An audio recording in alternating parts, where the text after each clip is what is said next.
رب السماوات والأرض وما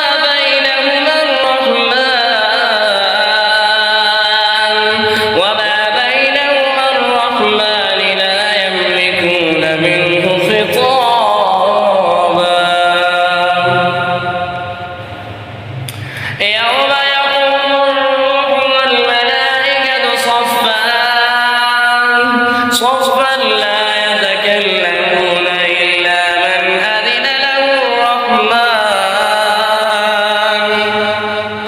إلا من أذن له الرحمن وقال صوابا الحق فمن شاء اتخذ إلى ربه وأنذرناكم عذابا قريبا يوم